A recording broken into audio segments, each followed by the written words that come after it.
je l'ai appelé ces derniers temps Papa Martin. C'est avec lui que je vais présenter l'émission. Mais il va prendre le temps de se présenter lui-même avant que nous puissions aller vers l'émission. Ok, bonsoir. Je me nomme Martin Chivou. Alors j'ai le plaisir de vous accueillir nombreux dans cette salle ce soir pour le compte de l'émission Univers Chrétien et notre premier numéro aujourd'hui. Alors Univers Chrétien, c'est l'ensemble des éléments qui constituent la vie, le monde de chrétien. Ce soir, nous sommes ici pour passer de bons moments dans cette émission que vous allez découvrir encore aujourd'hui. Le christianisme n'est pas seulement dans nos églises, quand nous allons à l'église, mais même au boulot, nous pouvons toujours être chrétiens et adorer le Seigneur. Cette émission ne vient pas ici parler d'une église, mais nous avons dit que c'est l'ensemble des éléments dans le monde chrétien que nous allons découvrir aujourd'hui. Alors Joe, je ne sais pas, ce soir, qu'est-ce que nous allons parler, ce que nous avons comme sujet aujourd'hui? Voilà, nous allons parler d'animation. Certainement, plusieurs d'entre nous se posent la question, c'est quoi l'animation? C'est chanter, c'est un rythme musical, tout ça. C'est comme ça que ce soir, nous voulons plus comprendre ces termes d'animation afin de cerner et de comprendre ce que ça fait bien connaissance du temps. Alors, c'est comme ça que nous, ce soir, nous avons bien voulu parler de l'adoration et j'aimerais à ce que tout le monde soit attentif à ce que nous allons faire ce soir. Et nous croyons que plusieurs seront éclairés et ils sortiront de cette salle avec beaucoup plus de lumière sur les termes d'adoration. Alors, pour ce soir, nous avons le plaisir de recevoir ici dans cette salle un invité, c'est un pasteur, c'est un prophète, il est formateur dans le leadership, il est aussi théologien de formation. Nous tenons aussi à signaler qu'il est pasteur visionnaire de l'église Maison d'adoration pour les nations Manonsi d'Albomachi. Et nous avons l'honneur de recevoir ici le prophète Israël Kaïm que nous saluons. Bonsoir prophète. Bonsoir. Ce soir, c'est avec vous que nous allons traiter sur le thème adoration. Je ne sais pas par rapport à la présentation que nous avons fait, il y a quelque chose que vous voulez ajouter que nous n'avons pas pu énumérer. Merci d'abord pour la parole. La seule chose que je peux ajouter, c'est que je suis aussi conducteur de culte. C'est l'une des choses que j'ai eu à faire beaucoup de temps dans ma vie. Ça va faire au moins 20 ans que j'ai conduit les cultes et j'encadre certaines personnes dans les notions de conduite des cultes. C'est la seule chose peut-être que j'aurais pu ajouter. D'accord. Nous spécifions que vous êtes marié. Oui. Et il n'y a pas très longtemps que vous avez fêté vos 11 ans d'anniversaire, si je ne me trompe pas. 10. Alors, je m'en vais acclamer pour le prophète aux églises. En fait, père de combien d'enfants déjà? 3 enfants. Ah, ok. Sagesse, intelligence, connaissance. Ok. Sagesse, intelligence et connaissance. Les noms des enfants. Wow, ce qui veut dire. Pourquoi vous avez choisi ça? 24 verset 3. Oui. C'est par la sagesse que s'élève une maison. C'est par l'intelligence qu'elle devient solide. C'est par la connaissance que les biens précieux se remplissent dans les champs. Proverbe 24 verset 3. En fait, c'est comme les 3 choses qui font le pilier de la vie d'un homme. Ok. La sagesse, l'intelligence, la connaissance. Personne sur la terre ne peut réussir sans comprendre et vivre derrière ces 3 mots. Wow. Ce sont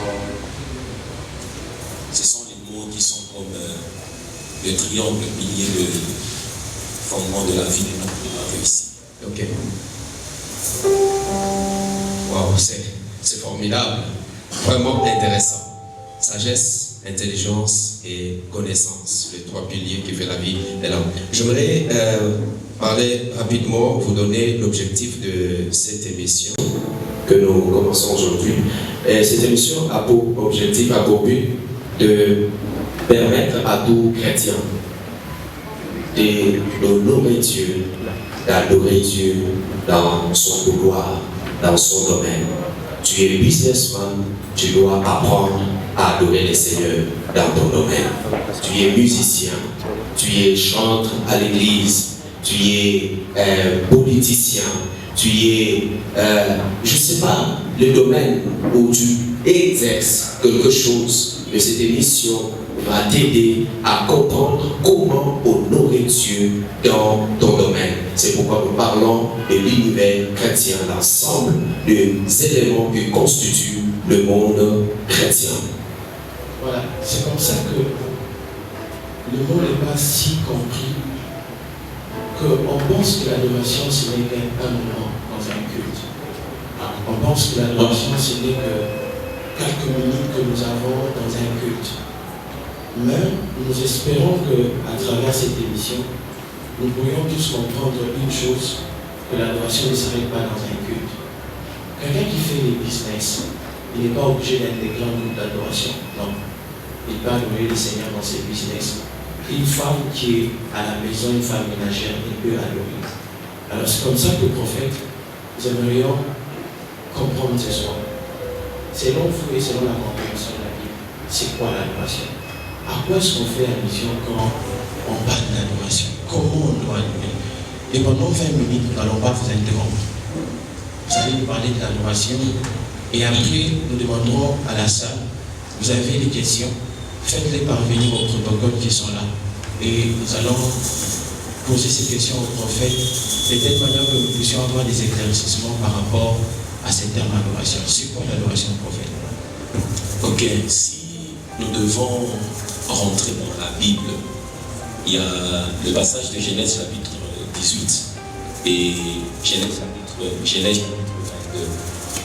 Dans Genèse chapitre 18, il se fait que Abraham est assis à l'entrée de sa tente.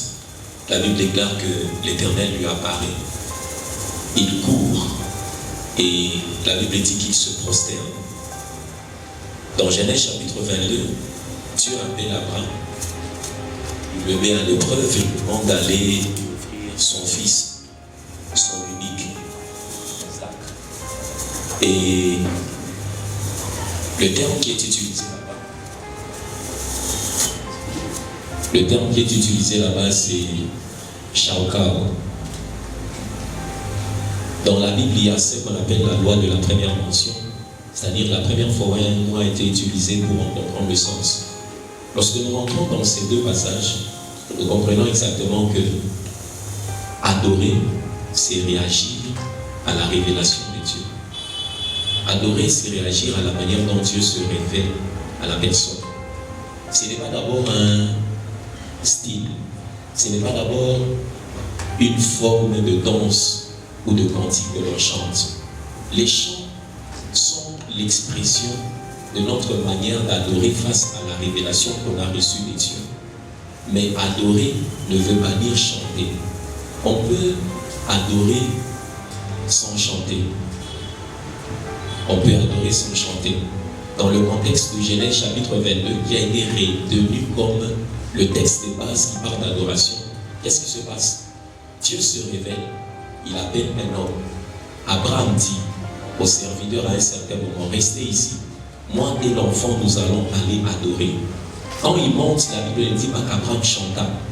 Quand il monte, la Bible ne dit pas qu'Abraham a demandé un cantique. Il est monté avec Isaac. Il a déposé sur l'autel, voulant le tuer. La Bible dit, l'ange apparaît et lui dit, arrête. C'est quoi l'adoration? Jean ajoute en disant, dans Jean chapitre 4, verset 24, l'heure est venue. Elle est déjà venue où les vrais adorateurs adoreront le Père en esprit et en vérité. Mais au départ, il dit, Dieu est esprit.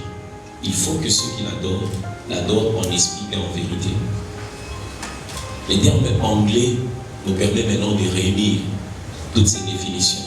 On parle de worship. Dans worship, il y a worry et puis il y a sheep.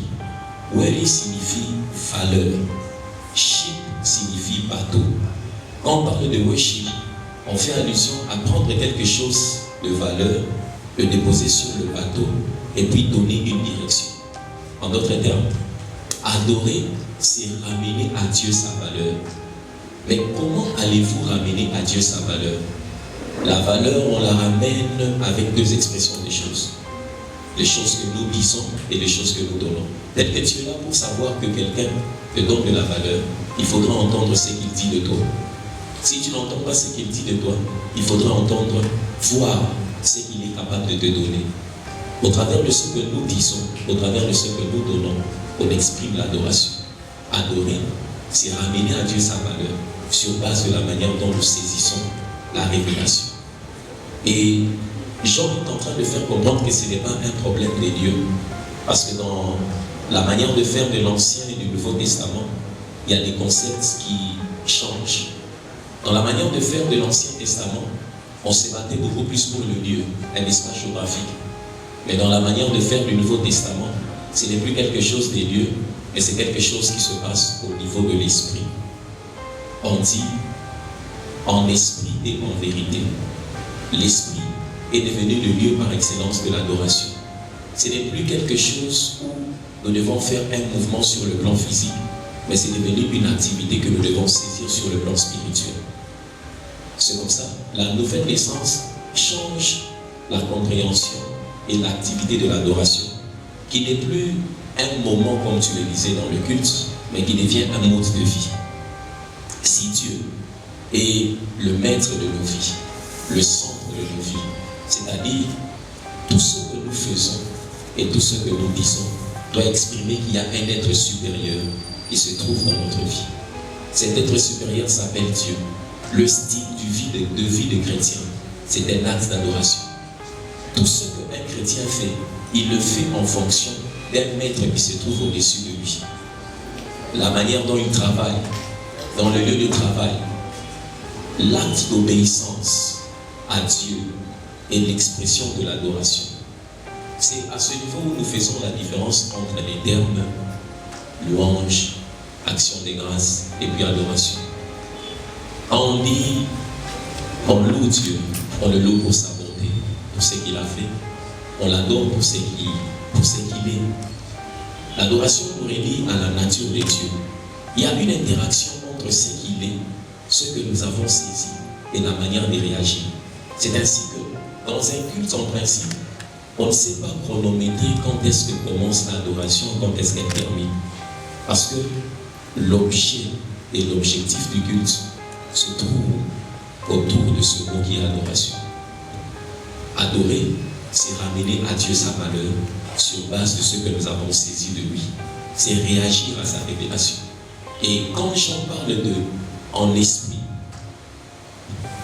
c'est là où nous faisons la différence entre le païen et le chrétien. Le païen, celui qui n'est pas né de nouveau, ne peut pas adorer. Parce que son esprit est spirituellement mort. Il ne peut pas saisir une lumière de qui est Dieu. La révélation se trouve au niveau de l'esprit qui vit. Quand nous donnons notre vie à Jésus, la Bible déclare dans Jean 1,12 à tous ceux qui l'ont reçu, à ceux qui prennent son nom, elle a donné le pouvoir de devenir enfants de Dieu. Si nous complétons avec Proverbe dit, l'esprit de l'homme est la lampe de l'Éternel. Une lampe signifie quelque chose qui nous permet d'éclairer et diriger. Tel que nous avons les lumières, ça nous éclaire, ça nous dirige. Quand on est dans une maison où il fait noir, on a un problème d'orientation. En d'autres termes, la Bible dit, l'esprit est l'outil, l'élément par lequel Dieu passe pour nous éclairer et nous orienter. Et c'est cet élément que Jean dit, c'est ce centre-là, ce lieu-là où se passe l'adoration. En esprit.